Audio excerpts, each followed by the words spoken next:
Hi, this is Dr. Kathryn Dao. I'm in San Diego at the American College of Rheumatology meeting. It's 2023, and I have with me Dr. Figueroa-Parra. Thank you so much for joining me. Thank you for having me and the opportunity to talk about our project. So what's amazing is that he has an abstract here. He's done some incredible work, a systematic meta-analysis looking at the role of calcineurin inhibitors in lupus nephritis. Could you tell me a little bit more about this study and what you found? Yeah, for sure. Basically, what we did is a systematic review looking for randomized control trials that included patients with biopsy-proven lupus nephritis and compared different types of calcineurin inhibitors with the standard of care, defined as the use of mofetil mycophenolate, mofetil, or cyclophosphamide. We pull the data regarding two domains, basically efficacy in terms of complete response and partial response. And we also look into the safety data, mainly death, infections, cytopenias, and gastrointestinal adverse events.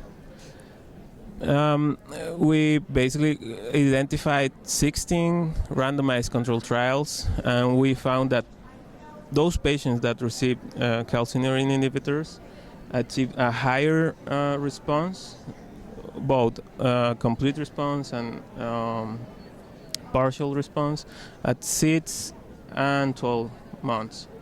We also found that when we did the subgroup analysis based on the different calcineurin inhibitors, this was shown mainly when the calcineurin inhibitors was used in monotherapy and in combination with mycophenolate mofetil. So we do believe that these results support the use of these therapies as maybe in an earlier phase, not wait until the current standard of care fail. And, you know, this doesn't matter which kind of calcineurin inhibitor. You're looking at all comers, whether it's cyclosporin, tacrolimus, and you know, we recently have voclosporin that was approved for lupus nephritis. Yes, that's correct. We include all three calcineurin inhibitors. Most of the studies use tacrolimus, but of course, when we pull the analysis, we include all together.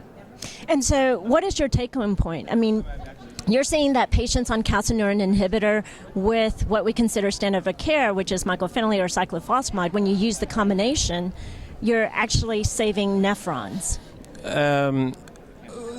One thing that I just would like to mention something additionally, that the outcomes were defined based on proteinuria. So it's true that the correlation between proteinuria and the number of nephrons will be correlated, but of course the response definitions are based in proteinuria. So I just need to mention that the limitation is we don't have data about the biopsies. But maybe another thing that I didn't mention initially is the safety data or the safety outcomes. We found that the death rates were similar.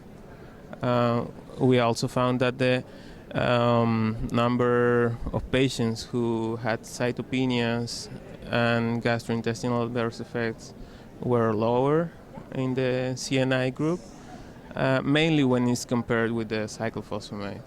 So I think it gives you or give us, all of us, the idea that is at least equally safe for death and infections, and even safer for cytopenias and gastrointestinal adverse events.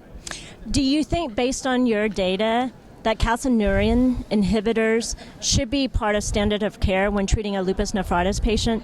You know, to me, it's almost like if a patient has a heart attack, you should put them on a statin and aspirin or Plavix and ACE inhibitor. So is this going to be a standard of care like triple or quadruple therapy? That's a very good question, and I hope to maybe move this approach forward.